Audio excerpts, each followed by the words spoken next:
The One Tough Mother Podcast. The One Tough Mother Show is real talk with special guests including industry leaders, celebrities, and amazing women who've overcome adversities to work their way to the top and are willing to share their real life lessons. Remember, you don't have to be a mother to be one tough mother. It's all about you. And welcome to the One Tough Mother Show. We have a wonderful show today. And of course, we have our dear friend and therapist, Sherry Botwin. Then I'll tell you more about her in a little bit. And we have a fabulous guest. But first, I have to ask this. What's new with you, dude? What do you mean? I don't want to say anything, but it looks like you've been working out a little. Oh, stop. I'm just really calling you out on the carpet. Have you been putting up weight? Oh, I thought you've been calling me out on the carbs because I put on weight instead of putting up weight. No, I'm like a weekend warrior now. Take my kids to swim class and then I throw them in babysitting and work out. Yeah, you got the dad bod going? It's better than the average dad bod. But for me, it's a dad bod, yeah. Yeah, I know. You know what? Honestly, since I've been working so much, I have slacked off in the gym, and I'm going to be the first one to say it because I'm open and honest about it. I feel like shit because I haven't been in the gym as much as humanly possible. Welcome to my life. I know. It's like I think about it. I want to do it. But when you're on your feet 10 hours a day and you come home, you're like, oh, dude, I'm going to work it back into my schedule. Spring and summer's coming. I'm not going to look not buff. Like I have to be buff. Oh, I have some, that might be too personal information, but I have some news. Oh, I'm frightened because today you've been so bitter. So I'm frightened to hear this, but do it. I went on a consultation for a vasectomy yesterday. I got too many kids. That is definitely...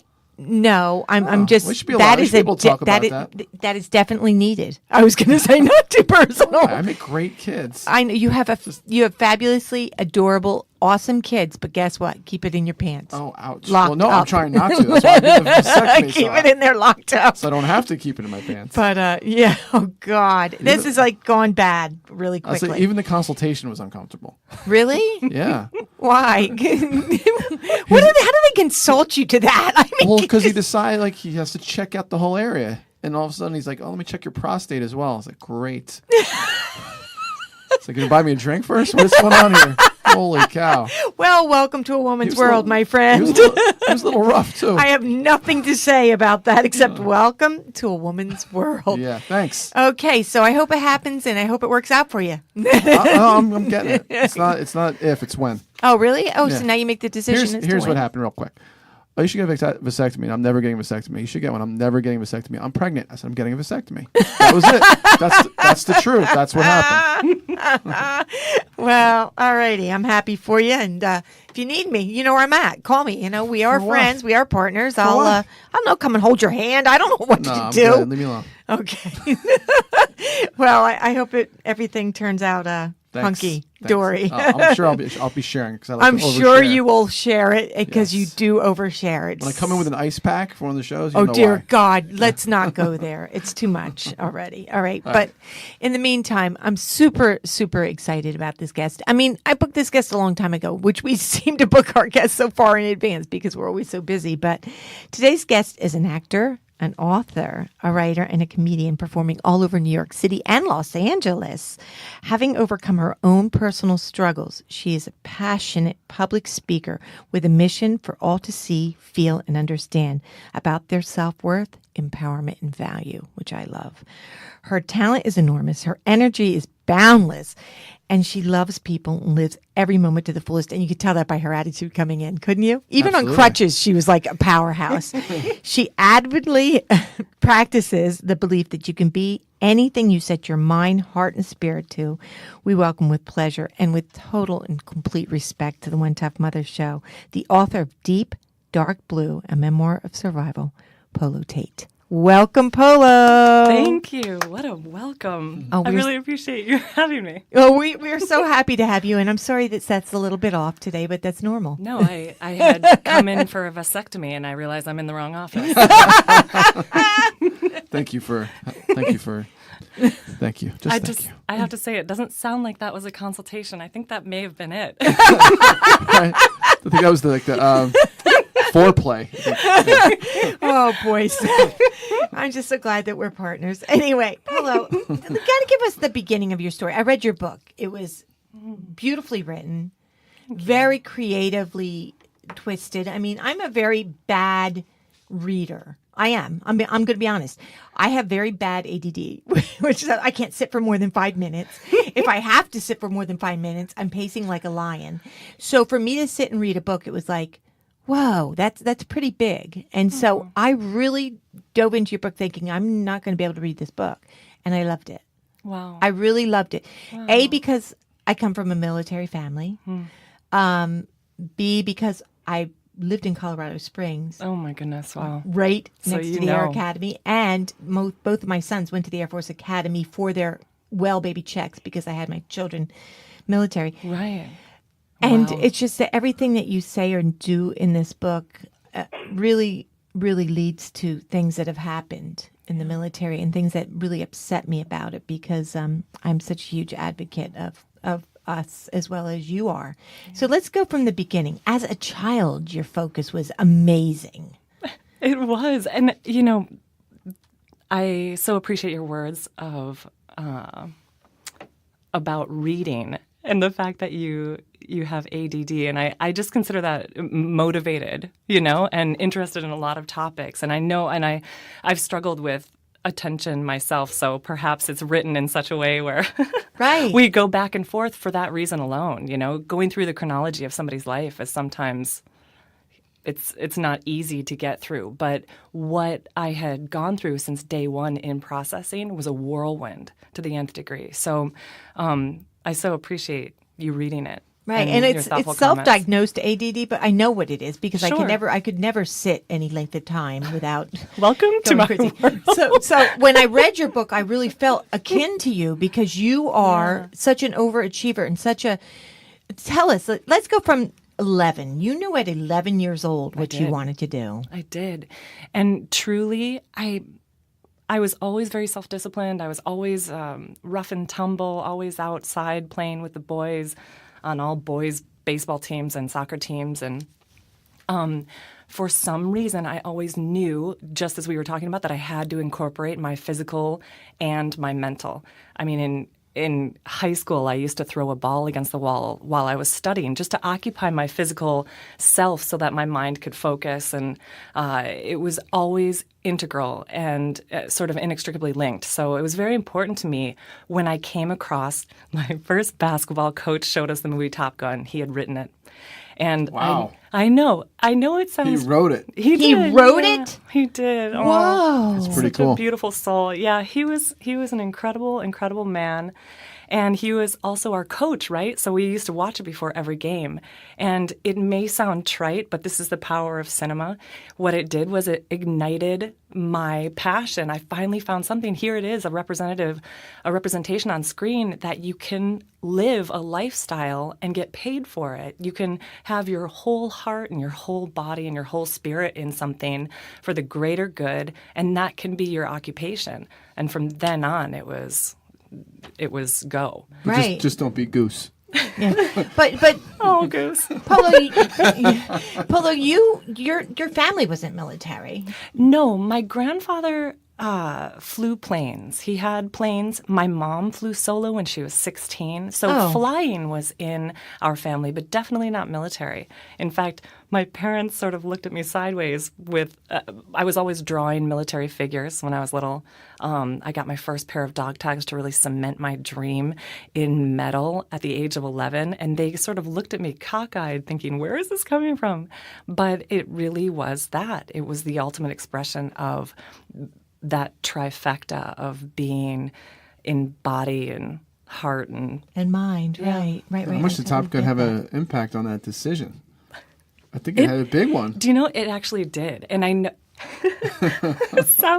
it sounds trivial, but if you think about it coming from an artist's perspective, this is why we tell stories in manners that are so emotionally evocative and provocative is that here, I had never seen a military lifestyle before, not having come from a military family like you. So I didn't know that existed. And even though it was a Hollywood representation, it got me to the library to pick out books on military aviation. And my ultimate goal was to go into the FBI and be a profiler. So, pardon me.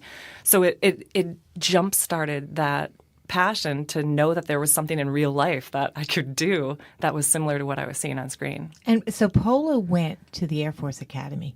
I can't even tell you the rigorous, tough row to hoe to get to the Air Force Academy. I know what it was, and I know how hard it was, and as a woman, no less. I so appreciate you saying that. Often people don't understand the actual application process is a 2-year process. Huge. So for you to know that just goes to show how you really did see it every day living in Colorado Springs. I mean, we were psychologically vetted. Of course, academically, there was physical testing. I had to get senatorial nominations. And I was accepted to both West Point and the Air Force Academy, not knowing which one I would pick until I had gone out on recruiting trips. So that whole process was pretty much my high school. So in terms of keeping on the straight and narrow and Right. being a complete nerd and a total geek for sports and academia, it was really important that I stay on track. And how and I say this from a civilian standpoint or as a former military wife, how looming and majestic is it standing at the gates of the Air Force Academy? Oh my goodness. Right? I mean, looking at the chapel, looking down, I mean, the feeling that I got knowing that my brother was Air Force, my other brother was Army, my father was Army. I mean, knowing that all the accolades and everything that you have to have and do to get there is just overwhelming, especially as a woman. You're nestled at the feet of the Rocky Mountains. Right. And you're looking out over all of these incoming cadets who are mostly male. I think I caught the eye of one female, and that's because I had been recruited to play volleyball. And so we had seen each other on our recruiting trips and immediately locked eyes and were like, holy hell, we're in this together, you know? It was beautiful. And there is nothing like a blue Colorado sky, 360 days of sun, even in the midst of a snowstorm. You know, it's just a beautiful, majestic place. It is absolutely spectacular. So you get to the academy, which is a dream come true in itself. And in the beginning, everything was good, right? You really were happy. You really loved it. Moment one, I had been anticipating this for years. And I got there. Basic training was everything and more. You know, always expect the unexpected. There was nothing that we didn't know anything that was going to happen. They kept us moving every 60 seconds so that we couldn't anticipate everything. Everything was always changing. The only thing that we could get used to was change. But I threw myself in 200% and gave it my all, which is what my ethos was since a zygote. And it was paying off. It was a beautiful, one of the hardest things I've ever done, much like Siri, survival, evasion, resistance, escape, you know, all of those things that are just throw you in the middle of the wilderness, fend for yourself, things that you learn. It was the ultimate team sport. And of course, that's what I loved all growing up. So. Right. And that discipline is something that's ingrained in you as a person. When you have that kind of discipline, even in my life now, I become so over disciplined to doing things, and I don't understand why people don't have it. And it's hard for us to come out of that feeling, right? It is. It took me a very long time to actually find what I consider balance. I don't even know if balance exists really, but to really not push yourself so hard that you're forced to take a break, but to sort of dial back before that happens. But yes, I think it is something ingrained, and whether or not it was exacerbated by a circumstance when you're young, maybe an incident, a traumatic incident, maybe the loss of my sister spurred me to be that perfect child even more. To make up for the missing sister that you wanted your parents to have everything they could have. Right? Exactly. And to never see them upset or cry again. I think that's a huge impetus to always be the funny one, always get good grades, and never make a ripple, to do that. But I also think that it's mixed with something innate in my nature and in your nature that really allows it to manifest itself through that form of very discipline and allows us to do that in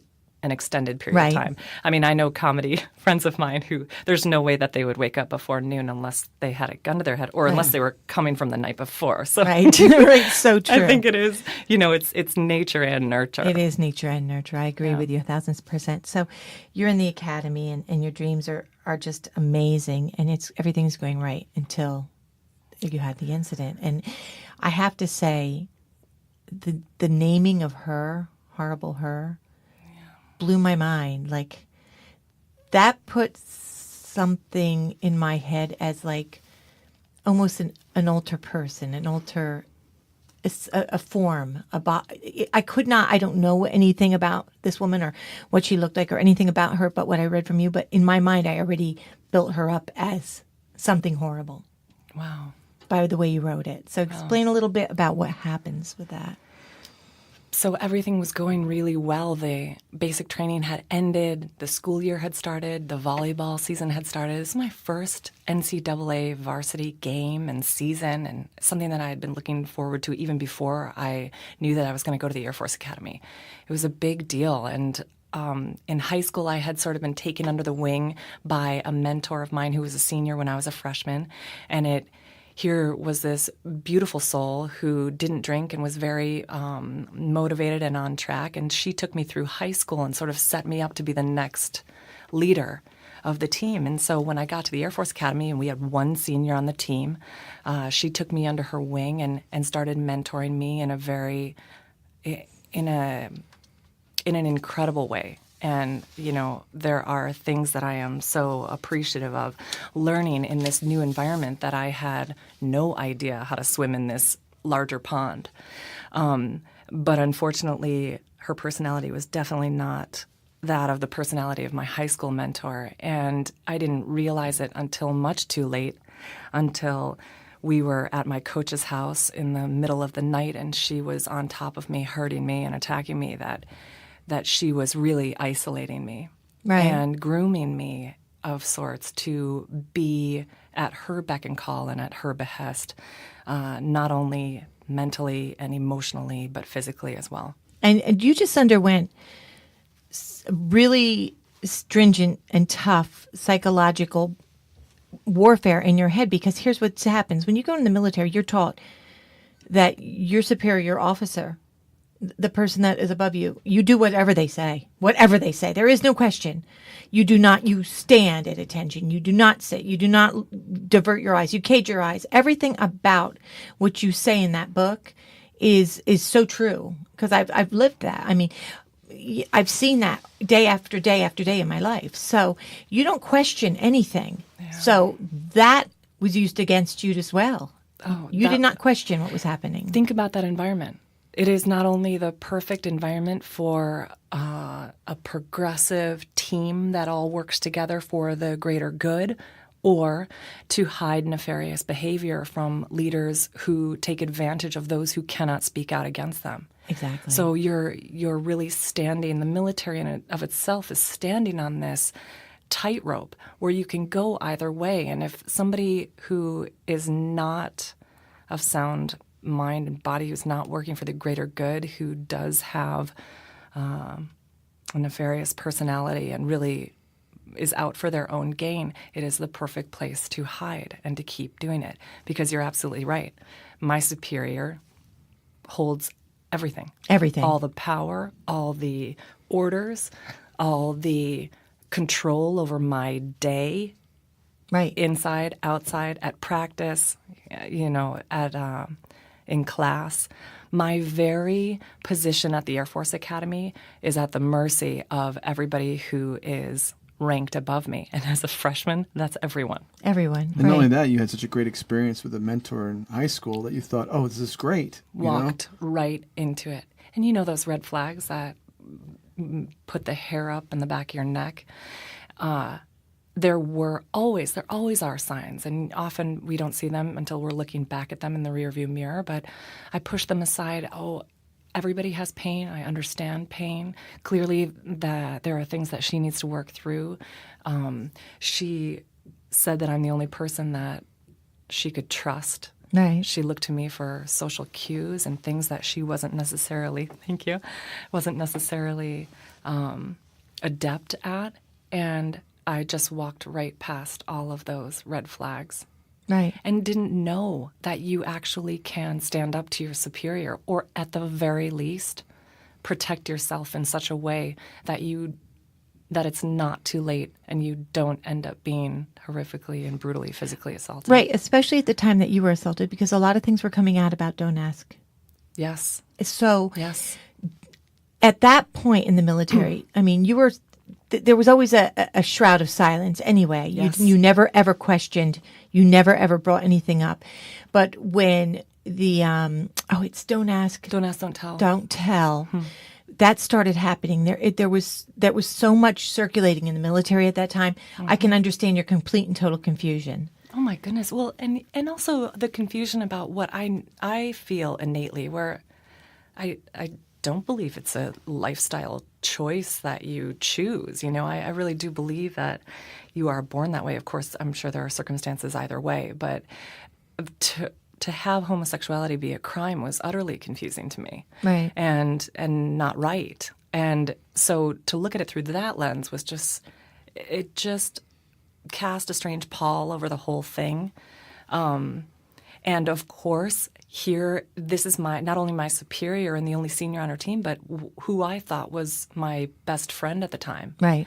And also it was quite a coup, the fact that she would even consider taking a lowly freshman under her wing to make sure that our team won, to make sure that my squadron had a good name. There were multiple pressures coming from all different sides, and there wasn't any way that I was going to betray the trust of a friend. Right. And I didn't read the book, but I'm assuming that you were not the first one that she did this to. Right? I can't confirm or deny, but I've heard stories. Yeah. So yes. So this happens, and you shoulder it, because that's what you do as a soldier. Actually, you shoulder it. Yes. You shoulder and you survive and you go forward, and you somehow have to just shelf everything that you've seen or heard or has happened to you to get through the next day, because you have so much big stuff in front of you, so many mountains to say that you have to push through. Yes. And then it happens again, but this time it wasn't her. Right. This time it was someone else. 3 weeks later, a male cadet came into my room and he locked the door and he brutally sexually assaulted me. Right. And I don't think you ever found out if this was a result of her, but it all speculation was. I only have what he was saying, the words that were coming out of his mouth during, which are forever blazoned into my brain. So from that, it would seem that his mission was to silence me from saying anything about the first assault. Right. As though you were not already terrified and silenced to begin with. He just wanted to seal the deal. Yeah. This was the way he was going to shut you up. So in the book, again, you talk about just getting through that moment by moment by moment. And really, you actually lived moment by moment. There was no other way to do it. Right. There was no, when you're put in that situation where you are in an acute survival situation, of course, the world narrows and all you have is the present moment. And it goes from present moment to present moment just in survival mode. Right. So there are things that happen during that time immediately after, and then days after, and then weeks after that are a blur because you are so focused on the present moment and just getting through. And it was tough. It was not easy. Right, right. And so when you did finally break, because you just broke. Yes. Finally. I mean, that was just so much for anybody to bear and so much for anybody to silently bear. When you finally broke, you almost feel like and just by reading what you wrote, you almost feel like you're guilty of something that you're not guilty of. Like reading your words was like you broke, so you're guilty of breaking as a soldier, and you're guilty of turning these people. It was just like whole swirl of everything, right? Oh, that's so true. And here's the beauty of our bodies and human nature is that if you try to put whatever has happened, some traumatic incident, into a box and compartmentalize it in one area of your brain and your heart, it is unsustainable. and your body breaks either in PTSD episodes. For me, it was PTSD dissociative episodes where I would shake and I would cry all night and lose time going back to those moments of the assaults in my head. And during one of those, a teammate of mine happened to walk into my room and was like, what the hell is going on? What is going on with you? Because, of course, my main mission after waking up every day and after ensuring that my physical safety was sound, my main mission was so that nobody would find out, for me to act as normal as can be so that all of this would just go away, be put behind me, and I could carry on and do my job and go to school. And, of course, that's unsustainable.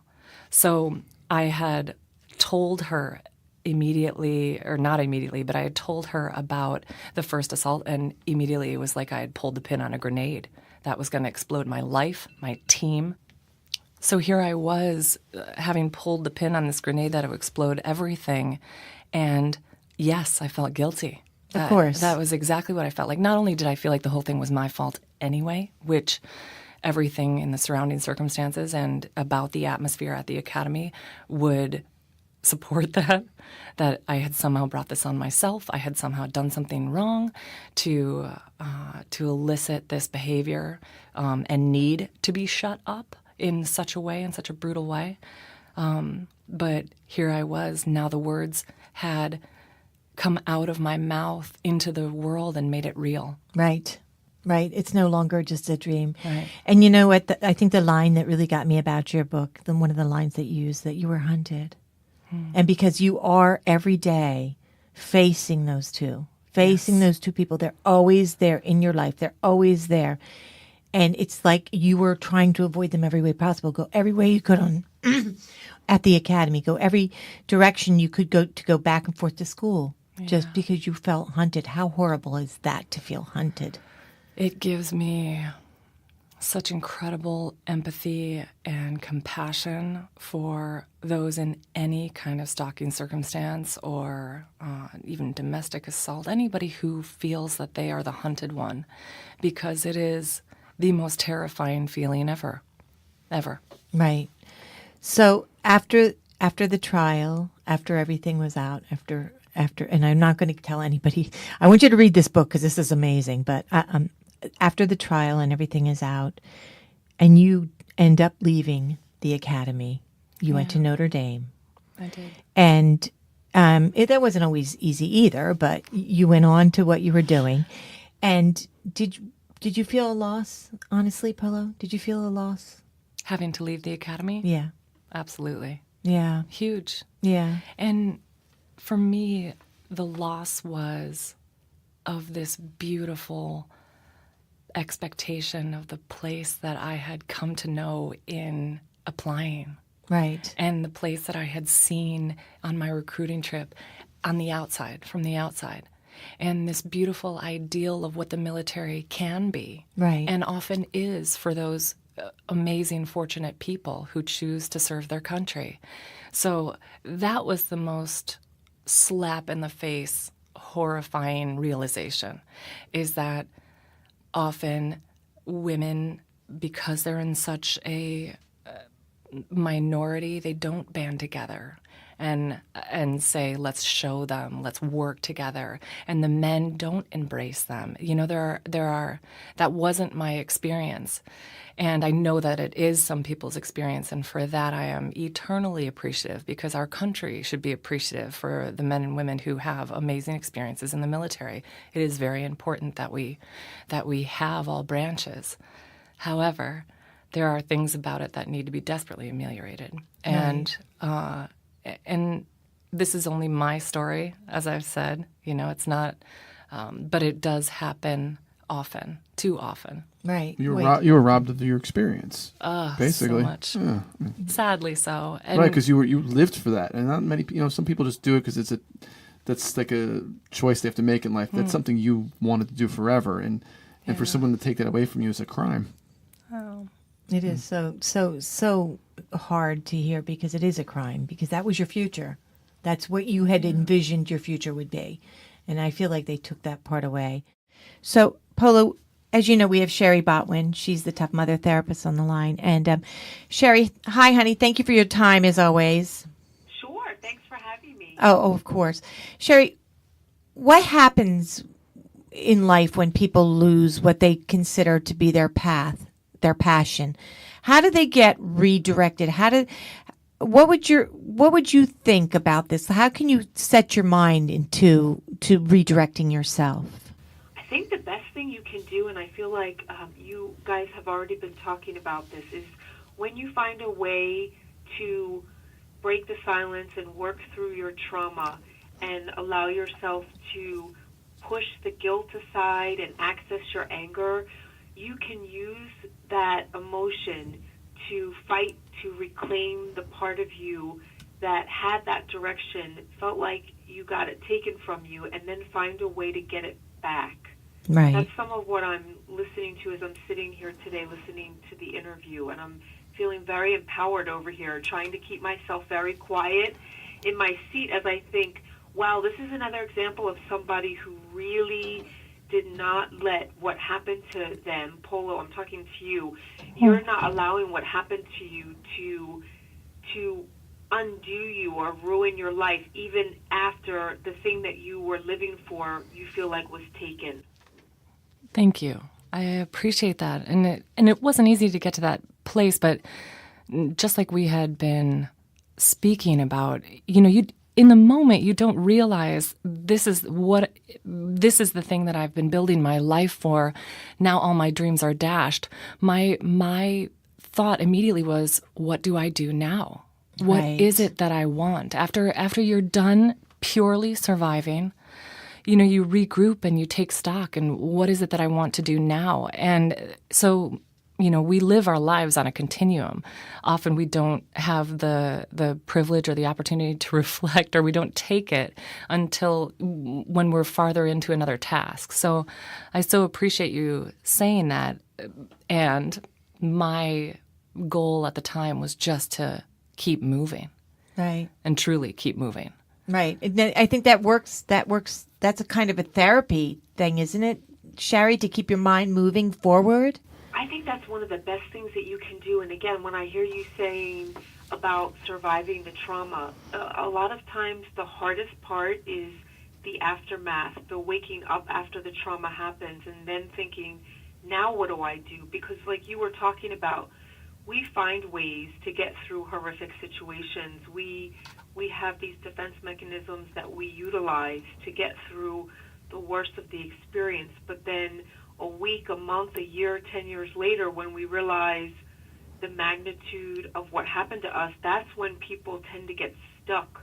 And what I hear you talking about is that you found a way to not get so stuck, like you were able to keep your life in motion. And I think that is an amazing quality, and it sounds like it's one of the qualities that you were born with, and you're able to use that moving forward in your recovery, which I think can really make a big difference for so many people.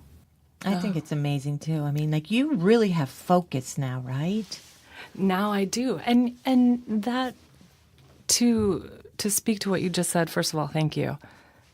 It's so interesting. Writing is such a solitary endeavor, and going through these things, especially given the subject matter of anything sexual assault related, you tend to keep it to yourself. It's something that you don't offer up in casual conversation, to say the least, or any conversation sometimes. And we finally pushed and pulled at the social framework to allow space to have this conversation. And for you to want to talk about my book, I'm just so appreciative that you're making space for this, because often in those pure survival stages, I didn't have healthy coping mechanisms to get through. You sort of do it by any means necessary if you haven't learned otherwise, right? Right. So I was very much doing whatever I could to soothe myself in the immediacy afterwards. And thankfully, I had, my mom is the type of person, and my father is the type of person to encourage you to not wallow or get trapped in that loop of destruction and self-destruction. And to be quite honest, there were moments of rock bottom in my self-destructive behavior and just trying to soothe myself that I was woken up to the fact that I needed to make a change drastically and immediately, or else I was not going to survive. Right. Well, this is around a lot of times this kind of behavior, this kind of incident turns us to the behavior of drinking or drugs. So often, anything to physically soothe. For me, it was eating disorders, PTSD, dissociative behavior, and self-injurious behavior, because I knew how to conquer physical pain. I didn't know how to conquer emotional pain. And so for me, and it's something that's so rarely talked about, but getting to be more and more, but anything like cutting or self-injurious behavior is so taboo usually. But for those of us who have been overwhelmed by an emotional trauma and who have been so physical their entire lives and know and understand how to move through physical pain, it is often the path of least resistance to deal with emotional pain. And of course, that's unsustainable too, and very dangerous and scary and all of those things. And it is the default mechanism for those of us who are the pull yourself up by your bootstraps type of people. Absolutely. Sherry, do you see that in the practice as well? See, I love this part of the conversation. This is all I see. I work with most of the people that come in to see me are calling because they have an eating disorder, they're drinking too much, they're using drugs. I don't usually find out until 1 or 2 or 3 years later what is underneath that. The thing I love about this conversation is that a big part of moving forward and reclaiming life is not only about recovering from the trauma, but finding ways to take those self-destructive coping mechanisms and replace them with healthy alternative lifestyles, changes. And what happens for people is when they understand the role of the cutting or the role of the bulimia or the role of the drinking too much, then they end up going out into the world and getting better jobs, finding partners, having babies. So this is the part of the work that I love about my job. This is what I'm doing in my office. And when you're talking, Polo, about that part of you that goes through these experiences and feels so alone in it, not only in the trauma, but also in the way that you're coping with it, I can tell you that this is all I do in my work is talk to people all day long about this sort of way that we go from surviving to trying to manage the aftermath of the trauma to fighting back and saying, no, I want to live my life, I want to take care of my body, I want to stop recreating my trauma, and I want to become victorious. And that's what I feel like the both of you are talking about today. So empowering, and it's so possible. I see it I don't want to say see it every day, but I see this happening for so many men and women when they take ownership of whatever it is that is holding them back, and when they're willing to look at those self-destructive tendencies that they feel so much shame about. Once you can speak it and once you can name it, then you have so many choices about what you're going to do next. Oh, I love that. I love your words coming from a beautiful crusader who does see it every day, because every behavior is symptomatic of something, right? And if it's a destructive behavior, then immediately you know in seeing loved ones and in your own behavior, if it is a self-destructive behavior, and it can be anything, it can be washing your hands too many times a day. But if it's something that's interfering with your life, then often it is symptomatic of something that's much deeper and much more traumatic usually. And of course, that's all relative too. But the point is, there is a time at which we as victims or survivors have to stop and take responsibility for our life and really ask ourselves, is this how I want to live? Right. That's what I'm hearing from you. And that's what I want to know about. Like with your life lesson, would your life lesson be face it and then go forward, right? My life lesson is absolutely that we are here to experience the full range of human emotion. There is no shame in having experienced something that makes you feel terror, devastation, shame, courage, joy, enthusiasm. Our human experience is to feel the full range. It's not to stay at the happy end of the spectrum and have no experiences that cause us to travel up and down the emotional scale. Everything is okay. You shouldn't be ashamed about everything. So yes, face it, because it's the only way that you're going to be able to traverse it and to know what it takes for you personally to climb that emotional scale and to find what makes you happy and to live a life that's authentic and that's open and that's free and not at the behest of some childhood trauma or trauma that happened in your adulthood. The only way to traverse that in a real, authentic, true way and in an organic way is to take a look at the dark and scary places inside your heart. Right. And inside your life experience. And for people to know and understand that we are all human. We have all had experiences that we are ashamed of or that have been so scary and petrifying and violent and whatever, on the spectrum of experience, whatever you have experienced, we've all experienced what it is to be human. And therefore, there's nothing to be ashamed about. There's nothing that you should feel so shameful about that you're hurting yourself. Right. Anything else you want to add, Sherry, before we go? You know what? I want to say one other thing. Polo, I know that when you were talking about your traumas, those were things that happened to you when you were becoming an adult. And the other thing that I'm thinking as you're talking about all that you've done with your life and with your history is it is really important that we find a way to take or to talk to our younger selves, to have the person that we're in the room with now, our adult selves, and talk back to that younger, vulnerable person that felt taken advantage of, that felt disrespected, and to offer that part of ourselves love and compassion, especially as you're going down the path towards figuring out, what do I do now that I understand what happened to me? What do I do with this? I think we have to keep talking back to that part of ourselves because it will get triggered, but to just say to people, don't let that scare you. Every time you're triggered and you are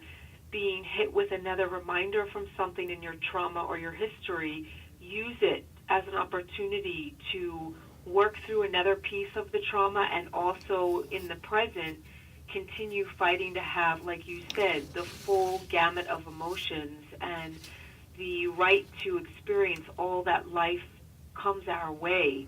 Why shouldn't we have that? And I think we need to just keep looking out for our younger selves that didn't understand what we understand now. Oh, that's so true. And for me, I find that in meditation. I find that in places where I can reach, a flow state in playing ball and doing something where I, experience my true heart. But it is, if there is anything that we can and should do to first ourselves and then to those around us, is to reinforce the fact that we are enough. Yes. Just as we are enough. We are surrounded by love. We are supported. We are brilliant, beautiful, amazing beings that have chosen to do something with our life experience. And so often the societal chatter is, you're not enough, right. Unless you buy this product, or you're not enough in these ways. But if we can truly speak to our inner beings and our inner child, as you were saying, and first and foremost, and then to reinforce it with those around us, that I see you, I hear you, and you are so much more than enough just as you are. Right. Well, thank you First of all, thank you, Sherry. Again, Sherry is the Tough Mother therapist. Sherry Botwin is a licensed clinical social worker, an author, a keynote speaker, and a survivor who has over 20 years provided individual, group, and family therapy specializing in trauma, abuse, eating disorders, anxiety, and depression. Sherry, we can't thank you enough for generously giving of your time and taking the time out of your day to come on the show and always help us with these issues. We so appreciate you and love you for what you do. Oh, and I love being here, and I love this conversation we had today. I think it's so important. I think so many people are going to benefit. I do too. Oh, Absolutely. I so agree. And I have to thank you, Polo. I mean, the book is amazing. I actually brought my copy of the book for you to sign it. Oh, I'm so glad. Oh, I was like, I'm honor. going to get her signature on this. I think that the book was very riveting and amazing. I'm so sorry for what you had to go through, but I'm so overwhelmed and proud of what you're doing now because you are making the difference. You are out there talking about this. You are putting the most personal parts of your life on display for everyone to see, read, feel, touch, and hear. And I think that is an amazing thing for anyone to do, anyone at all. So I have to thank you. Where can they find you? Well, first, give us the title of your book again, please. Sure, and thank you so much for your heartfelt words. Oh, I of feel it course. from you, and it is I who wants to thank you for creating the space to actually have this conversation and truly be open-hearted and organic and authentic in your desire to make space for it. So I cannot thank you enough for that. Oh, thanks. My book is titled Deep Dark Blue.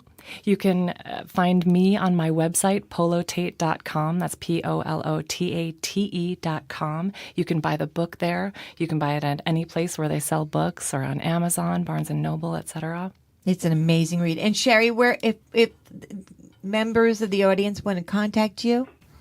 They can find me either on my website at www.sherrybotwin.com, SHARIBOTWIN.com, or people are welcome to email me at SHARILCSW@comcast.net.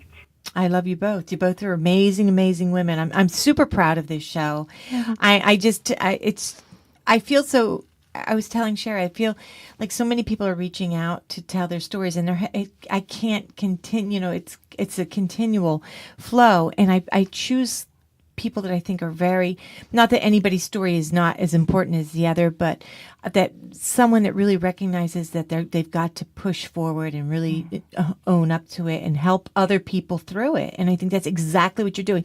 The military is wonderful and lovely and everything about, you know, representing your country and protecting us. And I thank them all the time when I see them. Thank you for giving your time, you know, time away from your family and your lives to protect mine. But there are things that need to be corrected. And I'm so happy that you're there to point that out and to make a difference. That means the world to me. And from somebody who truly understands. So thank you so much. Okay. And when we get back, we're going to have Seth, and he's bitter with his headaches and headlines. He'll be back. The One Tough Mother Podcast. Real talk with amazing women who have worked their way to the top and want to share their real life lessons with you. And we're back, and we've got headlines and headaches.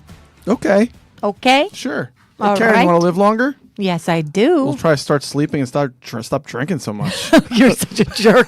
You are so bitter today. I'm I sorry. hate him. Whoa, Hate him. Whoa, that was a little buzzy. Okay.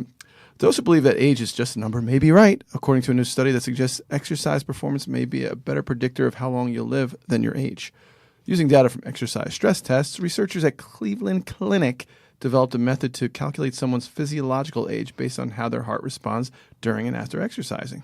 Very interesting. Very interesting. More than 126,000 patients participated in the study, which involved a treadmill test that became progressively more difficult. Researchers monitored the patient's exercise capacity, heart rate response, and recovery throughout the test to determine their physiological age. Researchers found that after an average follow-up of 8.7 years, that a patient's estimated... Oh, sure, Karen, just take a call while I'm doing headlines and headaches. Sorry about that, dude. No, it's not like it's your show. Okay. Researchers found that after an average follow-up... I'm leaving that in, by the way. Of 8.7 years, that a patient's estimated age based on their stress test was significantly a better predictor of mortality than age, even after taking into account gender, body mass index, and health concern like diabetes, smoking, and coronary artery disease. So telling a 45-year-old that their physiological age is 55 should be a wake-up call that they are losing years of their life by being unfit. I like this. Well, one. you know, it just puts a qualifier on the common sense and the things we already know. I know. You know what, too? I never think about age. Like, people say, like, everybody always tries to guess my age. Like, how old are you? How old? I don't feel any age. You know what I mean? After a certain... You have to feel that way, right? Yes. After a certain time, you, like, stop feeling any certain age. I don't know. Well, sometimes you think about it and it hits you, but it's like, then you just let it, you're busy living your life. You know, That's it. Live my life. So that's my birthday.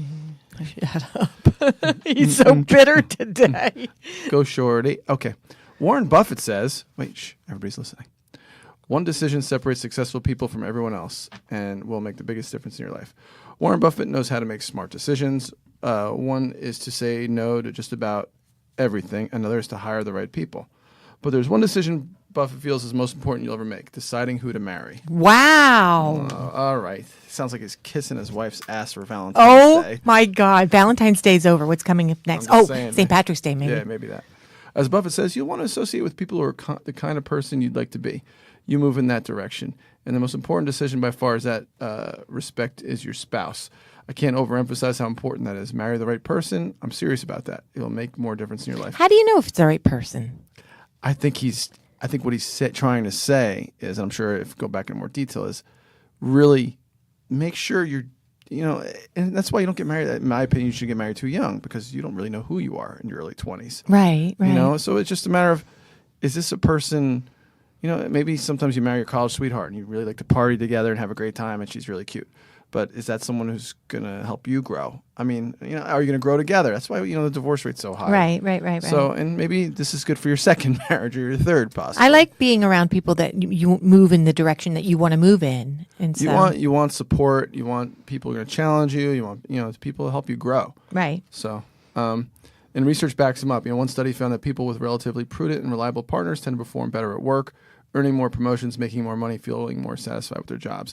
I can tell you from personal experience that settling down and being focused and when we're really on the same page, it just helps me with everything. Right, exactly. So it's just a weight off your shoulders, and just to know you have support and someone backing you up, and you're working towards something rather. Because then they're supporting your personal life as well as your public life, like everything that you do, your work life. If they're behind you and they're in their corner, you're in your corner. And when you're single, you might be really stressed about finding that person and everything else, and it could overwhelm you when you're trying to actually work as well. Right, and getting to know that person on that level, right? Yes. Researchers call it partner conscientiousness, and according to researchers, conscientious partners perform more household tasks, exhibit more pragmatic behaviors in their spouses, that their spouses are more likely to emulate and promote a more satisfying home life, all of which enables their spouse to focus more on work.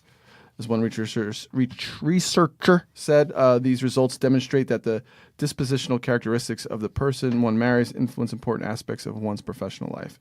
In non-research speak, a good partner sets a good example and also makes it possible for you to be a better you. Right. Yeah, because bad habits rub off as well as good habits. Yes. So if you're with somebody that has really crappy habits, they're going to rub off on you. I mean, I would think that anyway. It's, just, I guess in short, say marry well. Marry well. Yeah, and really, and wealthy. Wealthy. I think a lot of people, have doubts, and they just go through with it. Well, we already kind of paid for the catering, and yeah, or definitely. Just whatever. Or like I've been with this person so long, they feel like it's time wasted, and it's not, because the time is gone. Right. So it's like, I dated this guy 5 years after marry him. No, you marry him if you want to marry him. Right. Maybe you wanted to marry him 3 years ago, and you don't anymore. So. All right, let's move on. Just just be smart. If you need some help, call us. We'll help you out. Yeah, call us. We'll help you out. Yeah. Run. Okay. Trying to learn a new skill. Here's how a circus acrobat keeps from getting discouraged. Oh, boy. Avi Prince Nadworthy knows what it's like to make a big move. He fell flat on his face, get up, and do it all over again repeatedly. He shares a mental trick that can keep you going. Avi can do things most of us earthbound humans can't. He can do somersaults, whirl around in a sire wheel, and juggle fire. He's performed the Cirque du Soleil. You might call him an acrobat or a circus performer, but if you ask him, he's a professional practicer. After all, he spends most of his time learning jaw-dropping tricks, relatively little time executing them. While it takes him seconds to do a backflip, he may spend roughly 48 hours figuring out how to do it and then mastering it. Even with his years of experience, he still gets discouraged when he's learning something new, and the life of a professional performer, practicer means he's always adding tricks to his repertoire. He says, often when I'm practicing or training for something, I feel like I'm starting from square one, from scratch, which is a cue for many of us to go back to doing what we already know. So how can we get past the square one feeling? By recalling when we learned how to type. Remember looking at those letters and the symbols on the keyboard and worrying, how am I ever going to memorize this? As Prince Nadworny, he says, it's important to remind ourselves that we've accomplished so much in our lives so far. Take a moment to marvel at the fact that you can type an email without looking down to find each key before you press it. Another everyday activity that many of us take lightly but shouldn't. Driving. Think back to your student driver days of tightly gripping the steering wheel, your hands placed at 10 o'clock and 2 o'clock. Keep reminding yourself which was the gas, which was the brake. You switched on the windshield wipers instead of turn signal. You're so scared to merge on the highway. And today you take that for granted. It's so crazy, right? Yeah. It's mind-blowing because you got to remember, sometimes I'm driving and I'm so deep in thought about something, I get to my destination and go, oh, holy cow, I wasn't even really paying attention to the driving because it becomes subconscious almost. Well, from hitting the deer, I don't do that anymore. I saw some deer this past weekend. I was like, oh. Yeah, so be careful with the deer, guys. Yeah. One smashed my windshield a few months ago, if you remember. Yeah, so I think it's a matter of, repetition and practice, professional practicer. It's great. I mean, like, you got to figure whatever he does, he falls repeatedly and repeatedly and repeatedly, and he keeps trying and trying and trying. That's really mind over matter, dude. He's a chiropractor's dream. I know. Yeah. Oh, Karen, your favorite topic. I know. Tonight's super snow moon on February 19th. A super moon happens when the full moon coincides with the moon's closest approach to Earth in its orbit. Supermoons make the moon appear a little bright. I've noticed this already. We were looking at it. Last night it's beautiful. was gorgeous. Makes the moon appear a little brighter and closer than normal, although the difference is hard to spot with the naked eye. Oh, I spotted it. Oh, you can. With my naked eye. Yeah, my eye was naked too. I spy with my naked eye. Yep. The first supermoon of 2019 was Super Blood Wolf Moon on January 21st. 2 more supermoons will follow on February 19th and March 21st. So if you're listening to this, you might have missed the February 19th, but look forward to March 21st. No, today's February 19th. Right? Yeah. So tonight. I'm saying people listening to the show. Oh, yeah. Stay with me, Karen. Sorry. Wow, I'm leaving that in too. Thank you. The term supermoon has only been used in the past 40 years, but it received a slew of attention in late 2016 when 3 supermoons occurred in a row. The supermoon of November 2016 was also the closest supermoon in 69 years, although a closer supermoon will rise in the 2030s. Oh, yeah. Okay, I'll circle that on my 2030 calendar. Jeez. I love the supermoons. Doesn't it look really cool when you see them? I mean, when it comes up over the horizon by me, it looks enormous. It's it was so bright and close looking last night that it looked like someone just had a spotlight in the sky. Oh wait, did you go outside and look at it, or were you driving? Just in the window. Window in our place. It just looked like someone was putting a spotlight over the Y. Wow, yeah, that's so cool. Super bright. The supermoon may look especially large to you, however, if it's very close to the horizon. But that has nothing to do with astronomy and everything to do with how the human brain works. This effect is called the moon illusion. Ooh. What do you do for a living? I'm a moon illusionist. I'd like to be that. Yes. It may arise from at least a couple different things. Scientists suggest that perhaps the brain is comparing the moon to nearby buildings or objects, or perhaps your brain is just wired to process things on the horizon as bigger than things in the sky. I don't know. Like, if you're in the city, I'm thinking to myself, when you see the supermoon, like, it's going to be like, whoa. That's huge because everything in the city is so big. Well, Karen, the wheel in the sky keeps on turning. Oh, dear God. Oh, you could not wait to bring that line out for some weird reason. Really? You had that somewhere tucked in your mind and you were just like dying to use that line. Is there ever a wrong time to use a Journey line? Oh, well, yeah. If you're not clapping and singing along to Journey when it's on in the car, there's something mentally wrong with you. Karen, we could do the show any way you want it. Okay? Oh, my gosh. Okay, well, we want to thank our amazing guest, Polo Tate, for her life lessons. Thank you for being here. She's just an amazing woman, and she's a lot to say. And you got to remember, the military, there's a lot of good, and there's a lot of things that are not so good. So please, if something happens to you, reach out to somebody and speak to them. In the meantime, I'm going to say, Mother Says is, music is what feelings sound like. I love that. Today's Mother Says is, music is what feelings sound like. Whoa, whoa, whoa. Oh, that's only used that. Feelings. All right, I got to go because Seth's Again on a roll and he's heart. bitter. Okay. Everybody please have a great day and we'll talk to you next week. Bye-bye. Whoa. Whoa.